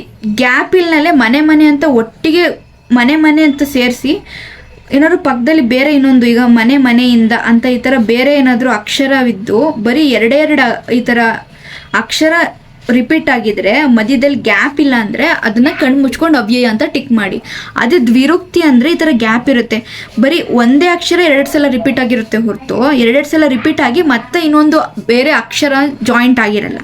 ಹಾಗಾಗಿ ಇದು ದ್ವಿರುಕ್ತಿ ಆಗಿರುತ್ತೆ. ಅಂದರೆ ಮನೆ ಮನೆ, ಕೆಳಗೆ, ಪಿರಿ ಪಿರಿ, ನಡೆ ನಡೆ, ಕಲ್ಲು ಕಲ್ಲು, ದಪ್ಪ ದಪ್ಪ, ಈ ಥರ ಒಂದೇ ಅಕ್ಷರ ಎರಡೆರಡು ಸಲ ರಿಪೀಟ್ ಆಗಿರುತ್ತೆ. ಆದರೆ ಅಲ್ಲಿ ಏನಂತಾರೆ, ಬೇರೆ ಪದ ಇನ್ನೂ ಎಕ್ಸ್ಟ್ರಾ ಜಾಯ್ನ್ ಆಗಿರಲ್ಲ, ಬೇರೆ ಅಕ್ಷರಗಳು ಜಾಯ್ನ್ ಆಗಿರಲ್ಲ. ಈಗ ಎಕ್ಸಾಂಪಲ್, ಉತ್ಸಾಹದಲ್ಲಿ ನಾವು ಹೌದು ಹೌದು ಬಂದೇ ಇರು ಅಂತ ನಾವು ಮಾತಾಡ್ತೀವಿ, ಅದು ದ್ವಿರುಕ್ತಿ. ಈಗ ಸಂಭ್ರಮದಲ್ಲಿ ಅಗೋ ಅಗೋ, ಓ ಬನ್ನಿ ಬನ್ನಿ ಅಂತ ಖುಷಿಯಿಂದ ಕರಿತೀವಿ, ಅದು ದ್ವಿರುಕ್ತಿ. ಈಗ ಮುಂದಿನ ಟಾಪಿಕ್ ಬಂದು ಜೋಡಿ ನುಡಿಗಳು ಅಂದರೆ ಒಂದೇ ಪದ ಎರಡು ಬಾರಿ ಬರದೆ ಬೇರೆ ಬೇರೆ ಪದಗಳು ಜೊತೆಯಾಗಿ ಬಂದರೆ, ಈಗ ದ್ವಿರುಕ್ತಿಗಳಲ್ಲಿ ಒಂದೇ ಪದ ಎರಡೆರಡು ಸಲ ಬರುತ್ತೆ, ಅದಕ್ಕೆ ಇದನ್ನು ದ್ವಿರುಕ್ತಿ ಅಂತೀವಿ. ಅದೇ ಜೋಡಿ ನುಡಿಗಳಲ್ಲಿ ಒಂದೇ ಪದ ಎರಡೆರಡು ಬಾರಿ ಬರದೆ ಒಂಥರ ಪ್ರಾಸದ ಥರ. ಈಗ ಎಕ್ಸಾಂಪಲ್ ಹೇಗೆ ಹೇಳ್ತೀನಿ ಅಂದರೆ, ಎರಡು ಪದಗಳಿಗೆ ಬೇರೆ ಬೇರೆ ಅರ್ಥವಿರುತ್ತೆ. ಒಂದು ಪಾಯಿಂಟ್ ನಂಬರ್ 1, ಎರಡೆರಡು ಸಲ ಒಂದು ಅಕ್ಷರ ಒಂದು ಪದ ಏನೋ ಬರುತ್ತೆ, ಆದರೆ ಒಂದು ಪದಕ್ಕೂ ಇನ್ನೊಂದು ಪದಕ್ಕೂ ಅರ್ಥ ಬೇರೆ ಬೇರೆ ಇರುತ್ತೆ. ಒಂದು ಪದನ ಒಂದು ಸಲ ಹೇಳಿದಾಗ ಇನ್ನೊಂದು ಪದನ ಇನ್ನೊಂದು ಸಲ ಹೇಳಿದಾಗ ಅದರ ಅರ್ಥನೇ ಬೇರೆ ಇರುತ್ತೆ. ಅದು ಎರಡು ಒಟ್ಟಿಗೆ ಹೇಳಿದಾಗ ಅದು ಮತ್ತೊಂದು ಅರ್ಥಗಳನ್ನ ಕೊಡುತ್ತೆ. ಎರಡು ಪದಗಳಲ್ಲಿ ಮೊದಲ ಪದಕ್ಕೆ ನಿರ್ದಿಷ್ಟ ಅರ್ಥವಿದ್ದು ಎರಡನೇ ಪದಕ್ಕೆ ಅರ್ಥವಿರುವುದಿಲ್ಲ. ಈಗ ಮೊದಲನೇ ಪದಕ್ಕೆ ಒಂದು ಅರ್ಥ ಇರುತ್ತೆ. ಈಗ ಅಯ್ಯೋ ಸತಿಪತಿ ಬಂದ್ಲು ಅಂದರೆ ಮೊದಲನೇ ಪದಕ್ಕೆ ಮಾತ್ರ ಅರ್ಥವಿರುತ್ತೆ, ಅವಳು ಸತಿ ಅಂತ ಕರೀತಾರೆ. ಈಸಿಯೆಸ್ಟ್ ವೇಯಲ್ಲಿ ಇನ್ನೂ ಅರ್ಥ ಮಾಡ್ಕೊಳ್ಬೇಕು ಅಂತ ಅಂದರೆ, ಫಸ್ಟ್ನೇದ್ರಲ್ಲಿ ಕೊನೆ ಅಕ್ಷರಗಳು ರಿಪೀಟ್ ಆಗಿರುತ್ತಲ್ಲ, ಅವು ಜೋಡಿ ನುಡಿಗಳು. ಆ್ಯಂಡ್ ಇದನ್ನೇ ಕಂಪ್ಲೀಟಾಗಿ ಯೋಚನೆ ಮಾಡ್ಕೊಂಡು ಎಲ್ಲದಕ್ಕೂ ಟಿಕ್ ಮಾಡಬೇಡಿ. ಕೆಲವೊಂದು ಎಕ್ಸಾಂಪಲ್ಗಳಲ್ಲಿ ಇದು ವರ್ಕ್ ಆಗುತ್ತೆ. ಮತ್ತಿನ್ನೊಂದು ಅಂದರೆ, ಮೊದಲನೇದನ್ನು ನಾವು ಒತ್ತಿ ಒತ್ತಿ ಹೇಳ್ತಿರ್ತೀವಿ, ಎರಡನೇದಲ್ಲ. ಸುಖ ದುಃಖ, ಕೆನೆ ಮೊಸರು, ಕೆನೆ ಬೇರೆ ಮೊಸರು ಬೇರೆ, ಬಟ್ ನಾವು ಮಾತಾಡುವಾಗ ಕೆನೆ ಮೊಸರು, ಈ ಹಗಲು ರಾತ್ರಿಯಲ್ಲಿ ಎಲ್ಲಿ ಹೋಗೋದು ಆ ಥರ ಮಾತಾಡ್ತೀವಿ. ಈಗ ನೋವು ನಲಿವು, ಎರಡು ಡಿಫ್ರೆಂಟ್ ಅರ್ಥಗಳನ್ನು ಕೊಡುವಂತಹ ಪದಗಳು ಒಟ್ಟಿಗೆ ನಾವು ಜಾಯಿಂಟ್ ಮಾಡಿ ಮಾತಾಡಿದಾಗ ಅವೇ ಜೋಡಿ ನುಡಿಗಳು ಆಗ್ತವೆ. ಮುಂದಿನದು ದೇಶೀಯ ಪದಗಳು. ಮುಂದಿನದು ಏನಂತಾರೆ ದೇಶೀಯ ಪದಗಳು. ಪ್ರತಿಯೊಂದು ಭಾಷೆಗಳಲ್ಲೂ ಅದರದೇ ಆದಂತಹ ಪದಗಳಿರುತ್ತೆ. ಯಾವುದೇ ದೇಶ ಆಗಿರ್ಬೋದು, ಯಾವುದೇ ರಾಜ್ಯ ಏನೇ ಆಗಿರಲಿ, ಅದು ಬೇರೆ ಪದಗಳಿರುತ್ತೆ. ಈಗ ಕನ್ನಡದಲ್ಲಿ ಒಂದು ಪದವಿದ್ದರೆ, ಈಗ ಒಂದು ಕನ್ನಡದಲ್ಲಿ ಕೂರು ಅಂತ ಇರುತ್ತೆ. ಕೂರು ಅಂದರೆ ಕೂತ್ಕೋ ಅಂತ. ಅದೇ ತೆಲುಗು ತಮಿಳಲ್ಲಿ ಕೂರು ಅನ್ನೋದಕ್ಕೆ ಬೇರೆ ಪದವಿರುತ್ತೆ. ಬಟ್ ಕೂರು ಅಂದರೆ ಅದಕ್ಕೆ ಅರ್ಥನೇ ಬೇರೆ ಥರ ಇರುತ್ತೆ ಬೇರೆ ಭಾಷೆಗಳಲ್ಲಿ. ಹಾಗೆ ಬೇರೆ ಭಾಷೆಗಳ ಅರ್ಥವನ್ನು ತಿಳಿಸುವಂತಹ ಪದಗಳೇ ದೇಶೀಯ ಪದಗಳು. ಈಗ ಕನ್ನಡ ದೇಶೀಯ ಪದಗಳು. ನೀವು ಇಷ್ಟು ಪದಗಳನ್ನ ನೋಡ್ಕೊಳ್ಳಿ ಸಾಕು ಸದ್ಯಕ್ಕೆ, ಎಕ್ಸಾಮಲ್ಲಿ ಟಿಕ್ ಮಾಡೋದಕ್ಕೋಸ್ಕರ. ಅಂಗಾಂಗಗಳು ಕೈ, ಕಾಲು, ಹೊಟ್ಟೆ, ಬೆನ್ನು ಇತ್ಯಾದಿ. ಸಂಬಂಧವಾಚಕ, ಸಂಬಂಧಗಳನ್ನ ಸೂಚಿಸುವಂತಹ ಪದಗಳಲ್ಲಿ ದೇಶೀಯ ಪದಗಳು ಯಾವ್ಯಾವು ಅಂದರೆ ಅಪ್ಪ, ಅಮ್ಮ, ಅಣ್ಣ, ಚಿಕ್ಕಪ್ಪ. ಈಗ ಪ್ರಾಣಿಗಳನ್ನ ಸೂಚಿಸುವಂತಹ ಪದಗಳಲ್ಲಿ ದೇಶೀಯ ಪದ ಯಾವ್ಯಾವು ಅಂದರೆ ಇಲಿ, ಹಾವು, ಎತ್ತು, ಎಮ್ಮೆ, ಕೋಳಿ, ಇವೆಲ್ಲ ದೇಶೀಯ ಪದಗಳು. ಉಪ್ಪು, ಈ ಥರ ಒಂದು ಪದಗಳನ್ನ ದೇಶೀಯ ಪದ ಅಂತ ಹೇಳ್ತಾರೆ. ಈಗ ಧಾತುಗಳಲ್ಲಿ ತಿನ್ನು, ಹೋಗು, ಕೇಳು, ಬಿಡು ಇತ್ಯಾದಿ ಇವೆಲ್ಲ ದೇಶೀಯ ಪದಗಳು. ಅದಾದ ಮೇಲೆ ಸಂಖ್ಯಾವಾಚಕಗಳಲ್ಲಿ ಒಂದರಿಂದ, ಒಬ್ಬರಿಂದ. ಇದನ್ನು ಒಂದ್ಸಲ ಸ್ಕ್ರೀನ್ಶಾಟ್ ತೊಗೊಂಡು ಇದನ್ನು ಒಂದ್ಸಲ ನೋಡ್ಕೊಳ್ಳಿ. ಇಷ್ಟರಲ್ಲಿ ಕೆಲವೊಂದು ಅಕ್ಷರಗಳನ್ನ ಇದರಲ್ಲಿ ದೇಶೀಯ ಪದಗಳು ಯಾವುವು ಅಂತಲೂ ಕೇಳಬಹುದು. ಮುಂದಿನ ಟಾಪಿಕ್ ಬಂದು ತತ್ಸಮ ತದ್ಭವಗಳು. ತತ್ಸಮ ತದ್ಭವಗಳು ಅಂತ ಅಂದರೆ ಸಂಸ್ಕೃತದಿಂದ ಕನ್ನಡಕ್ಕೆ ಹಲವಾರು ಅಕ್ಷರಗಳು ಬಂದಿದೆ. ಸೊ ಸಂಸ್ಕೃತದಿಂದ ಕನ್ನಡಕ್ಕೆ ಅಕ್ಷರಗಳು ಬಂದಾಗ ಅದರ ಅರ್ಥಗಳು ಕೆಡುವಂತೆ ವಿಕಾರವಾಗಿಲ್ಲದೆ ಕನ್ನಡಕ್ಕೆ ಕರೆಕ್ಟಾಗಿ ಒಂದು ಮೀನಿಂಗ್ ಕೊಡುವಂತಹ, ಅಂದರೆ ಸಂಸ್ಕೃತದಿಂದ ಬರುವಾಗ ಒಂದು ಮೀನಿಂಗ್ ಇದ್ದರೆ ಕನ್ನಡಕ್ಕೆ ಬಂದಾಗ ಬೇರೆ ಒಂದು ಮೀನಿಂಗ್ ಆಗುತ್ತೆ ಎಷ್ಟೊಂದು ಅಕ್ಷರಗಳು. ಬಟ್ ಇದರಲ್ಲಿ ಹಾಗಲ್ಲ. ಸಂಸ್ಕೃತದಿಂದ ಬಂದಂತಹ ಪದಗಳು ಬೇರೆ ಮೀನಿಂಗ್ ಇಲ್ಲದೆ ಕನ್ನಡದಲ್ಲಿ ಅದೇ ಮೀನಿಂಗ್ಗಳಲ್ಲಿ ವಿಕಾರವಾಗದೆ ಬರುವಂತಹ ಪದಗಳನ್ನ ತತ್ಸಮ ಅಂತ ಹೇಳಿ ಕರಿತೀವಿ. ತತ್ ಅಂದರೆ ಅದಕ್ಕೆ, ಅದೇ ಸಮ ಅಂದರೆ ಸಮಾನವಾಗಿ, ಕನ್ನಡಕ್ಕೆ ಸಮಾನವಾಗಿ ಅರ್ಥವನ್ನು ಕೊಡುವಂತಹ ಸಂಸ್ಕೃತ ಪದಗಳನ್ನು ತತ್ಸಮ ಎಂದು ಕರಿತೀವಿ. ಉದಾಹರಣೆ ರಾಮ, ಸೋಮ. ಈಗ ರಾಮ ಅಂದರೆ ರಾಮ ಅಂತಲೇ ಅರ್ಥ, ಬಟ್ ಇದು ಸಂಸ್ಕೃತದಿಂದ ಬಂದಂತಹ ಪದ. ಸೋಮ ಅಂದರೆ, ಆಮೇಲೆ ಚಂದ್ರ, ಗ್ರಹ, ಇವೆಲ್ಲ ಸಂಸ್ಕೃತ ಪದಗಳು. ಆ್ಯಂಡ್ ಕನ್ನಡಕ್ಕೆ ಬಂದಾಗ ಇದ್ರ ಪದಗಳ ಅರ್ಥ ಕೆಟ್ಟಿಲ್ಲ, ಅದೇ ಅರ್ಥಗಳಿದೆ. ಈಗ ಸಂಸ್ಕೃತದಿಂದ ಕನ್ನಡಕ್ಕೆ ಬರುವಾಗ ಅಲ್ಪ ಸ್ವಲ್ಪ ವಿಕಾರ, ಇದು ತತ್ಸಮ ಅಂತಾರೆ. ಇದು ತತ್ಸಮ. ತದ್ಭವಗಳು ಅಂತ ಅಂದರೆ ಸಂಸ್ಕೃತದಿಂದ ಕನ್ನಡಕ್ಕೆ ಬಂದಾಗ, ಅಂದರೆ ಸಂಸ್ಕೃತದಲ್ಲಿ ಒಂದು ಅರ್ಥವಿದ್ದರೆ ಕನ್ನಡಕ್ಕೆ ಬಂದಾಗ ಮತ್ತೊಂದು ಅರ್ಥ ಬರುತ್ತೆ ಅದಕ್ಕೆ, ಅಥವಾ ಕನ್ನಡಕ್ಕೆ ಬಂದಾಗ ಅದೇ ಅರ್ಥವಿದ್ರೂ ಅಕ್ಷರ ಬೇರೆ ಇರುತ್ತೆ, ಅಂತಹ ಪದಗಳಿಗೆ ತದ್ಭವಗಳು ಅಂತಾರೆ. ಮತ್ತೊಮ್ಮೆ ಹೇಳ್ತೀನಿ, ಸಂಸ್ಕೃತದಿಂದ ಕನ್ನಡಕ್ಕೆ ಬರುವಂತಹ ಸಂದರ್ಭದಲ್ಲಿ ಸಂಸ್ಕೃತ ಪದದ ಅರ್ಥ ಹಾಗೇ ಇರುತ್ತೆ, ಕನ್ನಡ ಪದದ ಅರ್ಥನೂ ಹಾಗೇ ಇರುತ್ತೆ, ಬಟ್ ಪದಗಳು ಬದಲಾಗಿರುತ್ತೆ. ಈಗ ಶಶಿ ಅಂದರೆ ಸೂರ್ಯ, ಇದು ಕನ್ನಡದಲ್ಲಿ ಸೂರ್ಯ ಅಂತಾರೆ, ಅದೇ ಸಂಸ್ಕೃತದಲ್ಲಿ ಸಸಿ ಅಂತಾರೆ. ಶಿರ, ಸಸಿ ಅಂದ್ರೂ ಶಶಿ ಅಂತಾನೆ ಅರ್ಥ, ಬಟ್ ಶಶಿಗಿರೋ ಅರ್ಥನೇ ಸಸಿಗೂ ಇರೋದು, ಆದರೆ ಅಕ್ಷರಗಳು ಮಾತ್ರ ಬದಲಾಗಿವೆ. ಈಗ ಶಿರ ಅಂದರೆ ತಲೆ ಕನ್ನಡದಲ್ಲಿ, ಶಿರ ಅಂದ್ರೂ ತಲೆನೇ ಸಂಸ್ಕೃತದಲ್ಲಿ, ಆದರೆ ಪದಗಳು ಮಾತ್ರ ಬದಲಾವಣೆಗೊಂಡಿದೆ. ಅಲ್ಪ ಸ್ವಲ್ಪ ಪದಗಳು ಮಾತ್ರ ಬದಲಾವಣೆಗೊಂಡಂತಹ ಪದಗಳನ್ನ ತದ್ಭವಗಳು ಅಂತಾರೆ. ಒಂದು ಬಾರಿ ನೀವು ಇದನ್ನು ಸ್ಕ್ರೀನ್ಶಾಟ್ ತೆಗೆದುಕೊಂಡು ಇದನ್ನು ಓದಿದ್ರೆ ಇನ್ನೂ ಎಷ್ಟು ಹೆಲ್ಪ್ ಆಗ್ಬೋದು. ಒಂದು ಬಾರಿ ಇದನ್ನು ಸ್ಕ್ರೀನ್ಶಾಟ್ ತೆಗೆದುಕೊಳ್ಳಿ. ಸ್ಕ್ರೀನ್ಶಾಟ್ ತೆಗೆದ ನಂತರ ಈಗ ಮುಂದಿನ ಟಾಪಿಕ್ಗಳಿಗೆ ಹೋಗೋಣ. ಮುಂದಿನ ಟಾಪಿಕ್ ಬಂದು ಕೃದಂತಗಳು. ಕೃದಂತ ಅಂದರೆ ನೀವು ಇದರಲ್ಲಿ ದಂತ ಅಂತ ಇದೆ, ದಂತ ಧಾತು ಎರಡು ನಿಮಗೆ ಸಿಮಿಲರ್ ಅನಿಸ್ಬೋದು. ಡೆಫಿನೇಷನ್ ಓದ್ತೀನಿ ಸೊ ದಟ್ ನಿಮ್ಗೆ ಈಸಿಯಾಗಿ ಅರ್ಥ ಆಗುತ್ತೆ.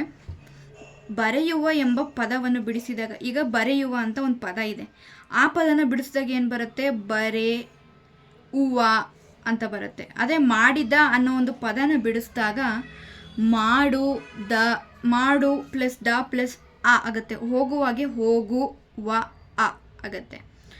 ಹಾಗೆ ನಾವು ಇಲ್ಲಿ ಮೊದಲನೇ ಪದ ನೋಡ್ಬೋದು. ಈಗ ಬರೆಯುವುದೇ ತಗೊಳ್ಳೋಣ.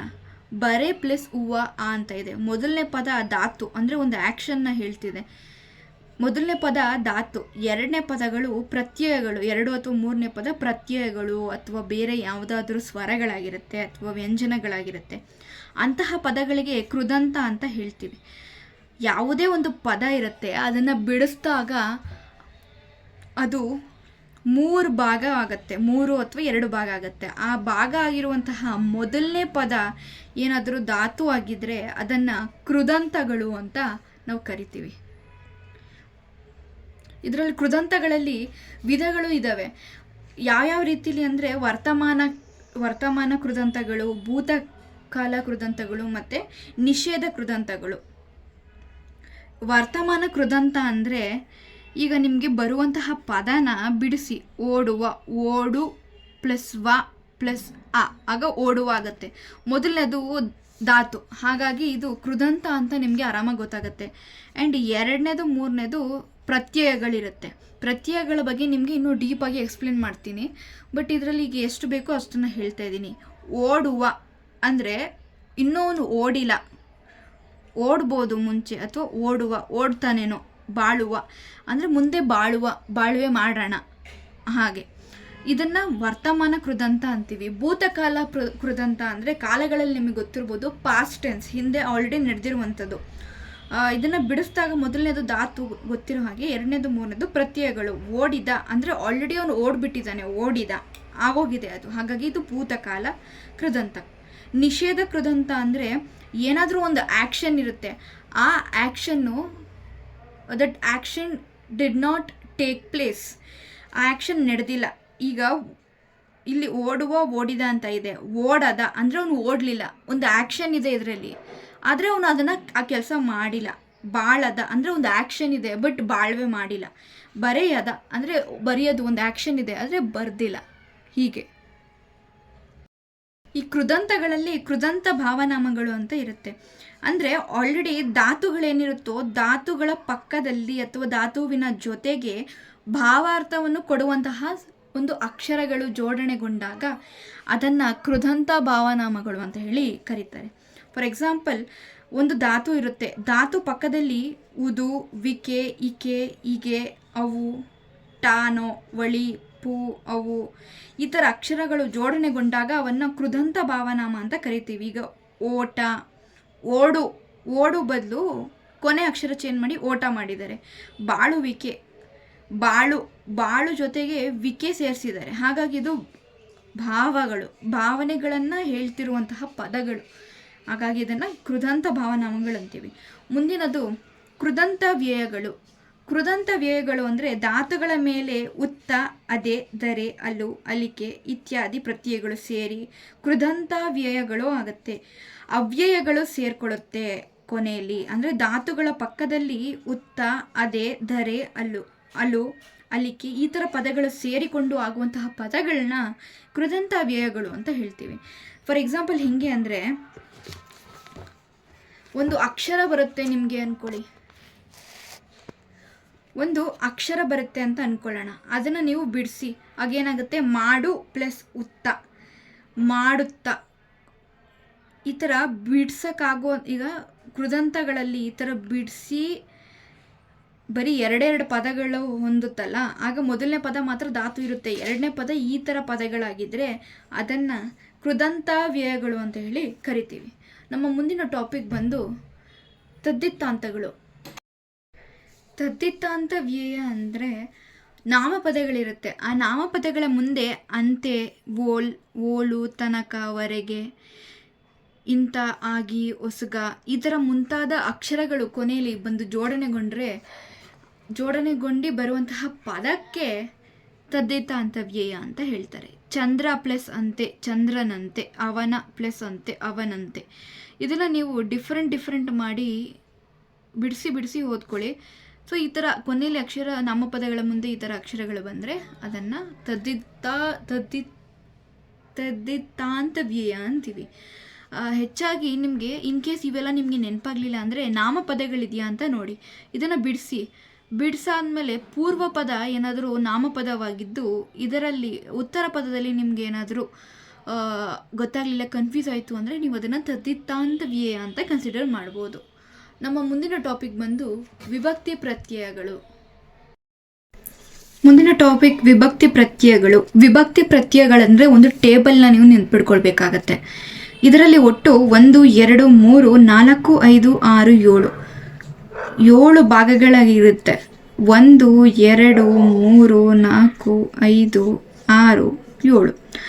ಮೊದಲನೇದಕ್ಕೆ 1 ಅನ್ನೋದಕ್ಕೆ ಪ್ರಥಮ ಅಂತ ಅಂತಾರೆ, 2 ಅನ್ನೋದಕ್ಕೆ ದ್ವಿತೀಯ, 3 ಅನ್ನೋದಕ್ಕೆ ತೃತೀಯ, 4 ಅನ್ನುವುದಕ್ಕೆ ಚತುರ್ಥಿ, 5ಗೆ ಪಂಚಮಿ, 6ಗೆ ಷಷ್ಠಿ, 7ಗೆ ಸಪ್ತಮಿ.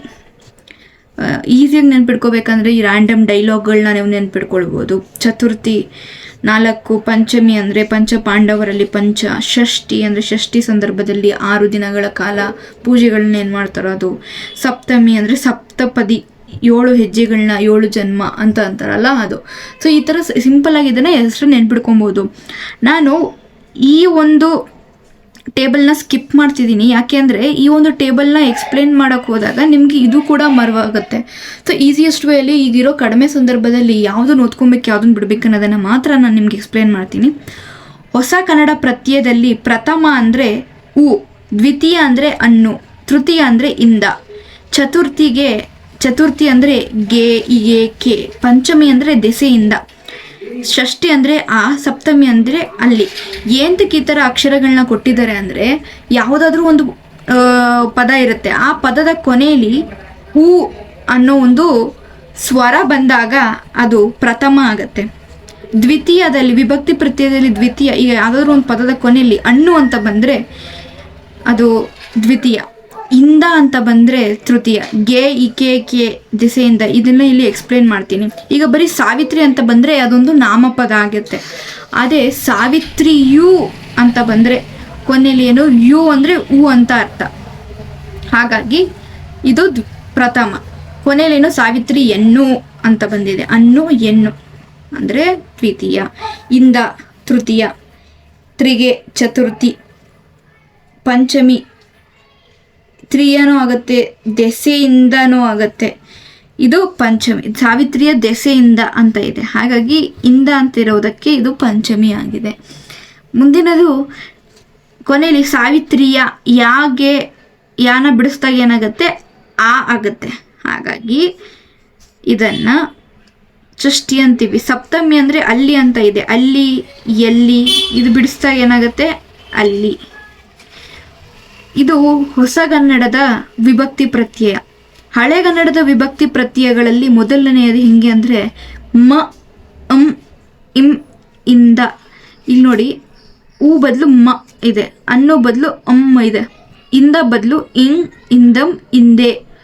ಗೆ ಸೇಮು, ಕೇನು ಸೇಮು, ಕೆ ಅಂತ ಒತ್ತು ಬರುತ್ತೆ. ದೆಸೆಯಿಂದ ಅನ್ನೋದ್ರ ಬದಲು ಅತ್ತಣಿಂ, ಅಥಣಿಂದಂ ಅಂತ ಬರುತ್ತೆ. ಆ ಬದಲು ಆನೆ ಇದೆ, ಆ್ಯಂಡ್ ಅಲ್ಲಿ ಬದಲು ಓಳ್ ಅಂತ ಇದೆ. ಸಾವಿತ್ರಿಯು ಅನ್ನೋ ಬದಲು ಸಾವಿತ್ರಿಯುಂ ಆಯಿತು. ಸಾವಿತ್ರಿ ಎನ್ನು ಅನ್ನೋ ಬದಲು ಸಾವಿತ್ರಿಯಂ ಆಯಿತು. ಇಲ್ಲಿ ಸಾವಿತ್ರಿ ಇಂದೆ ಅಂತ ಬರುತ್ತೆ. ನೆಕ್ಸ್ಟು ಸಾವಿತ್ರಿ ಅನ್ನೋ ಬದಲು ಸಾವಿತ್ರಿಂಗೆ ಗೆ ಆಯಿತು. ಸಾವಿತ್ರಿಗೆ ಆಗಲ್ಲ, ಸಾವಿತ್ರಿಂಗೆ ಆಗತ್ತೆ ಅದು. ಅತ್ತಣಿಮ್ಗೆ ಸಾವಿತ್ರಿ ಎತ್ತಣಿಮ್, ಕೊನೆಯಲ್ಲಿ ಯಾ ಬರುತ್ತೆ ಆಲ್ಮೋಸ್ಟ್ ಎಲ್ಲ ಕಡೆ. ಸಾವಿತ್ರಿ ಎತ್ತಣಿಮ್, ಕೊನೆಯಲ್ಲಿ ಸಾವಿತ್ರಿಯ, ಎಲ್ಲ ಸೇಮು. ಸಾವಿತ್ರಿ ಎಲ್ಲಿ ಅನ್ನೋ ಬದಲು ಸಾವಿತ್ರಿಯೋಳ್ ಆಗತ್ತೆ. ಇಲ್ಲಿಗೆ ವಿಭಕ್ತಿ ಪ್ರತ್ಯಯಗಳು ನಿಮಗೆ ಅರ್ಥ ಆಯಿತು ಅನ್ಕೊತೀನಿ. ಇನ್ನು ಮುಂದಿನ ನೆಕ್ಸ್ಟ್ ಪಾರ್ಟಲ್ಲಿ ನಾನು ಉಳಿದಿರುವಂತಹ 6 ಸಣ್ಣ ಗ್ರಾಮರ್ ಟಾಪಿಕ್ಸ್ ಏನಿದೆಯೋ ಅದನ್ನು ತುಂಬ ಫಾಸ್ಟಾಗಿ ಎಕ್ಸ್ಪ್ಲೇನ್ ಮಾಡ್ಕೊಂಡು ಹೋಗ್ತೀನಿ ಅರ್ಥ ಆಗೋ ರೀತಿ. ನೆಕ್ಸ್ಟ್ ಪಾರ್ಟ್ಗಳಲ್ಲಿ ಪಾರ್ಟ್ 4ಅಲ್ಲಿ ನೀವು ನೋಡ್ಬೋದು. ಪಾರ್ಟ್ 5ಅಲ್ಲಿ ಏನು ಬರುತ್ತೆ ಅಂದರೆ ಕನ್ನಡ ಸಾಹಿತ್ಯ ವಿಭಾಗದ ಬಗ್ಗೆ ತುಂಬ ಇಂಪಾರ್ಟೆಂಟ್ ಕ್ವಶನ್ಗಳನ್ನ ನಾನು ಕಂಪ್ಲೀಟಾಗಿ ಎಕ್ಸ್ಪ್ಲೇನ್ ಮಾಡ್ತೀನಿ, ಕತೆ ರೂಪದಲ್ಲಿ ನಿಮಗೆ ಹೇಳ್ತೀನಿ. ಹಾಗಾಗಿ ನಿಮಗೆ ತುಂಬ ಈಸಿಯಾಗಿ ಅರ್ಥ ಆಗುತ್ತೆ. ಈ ವಿಡಿಯೋನ ಶೇರ್ ಮಾಡಿ, ಸೊ ದಟ್ ವಿಲೇಜ್ ಅಕೌಂಟೆಂಟ್ ಅಥವಾ ವಿಲೇಜ್ ಅಡ್ಮಿನಿಸ್ಟ್ರೇಟಿವ್ ಆಫೀಸರ್ ಎಕ್ಸಾಮ್ ಯಾರು ಬರ್ತಿದ್ರು ಅವರಿಗೆ ತುಂಬ ಸಹಾಯವಾಗಲಿ ಅನ್ನೋ ಒಂದು ಉದ್ದೇಶದಿಂದ ಈ ಒಂದು ವಿಡಿಯೋ ಮಾಡಿದ್ದೀನಿ. ದಯವಿಟ್ಟು ಶೇರ್ ಮಾಡಿ.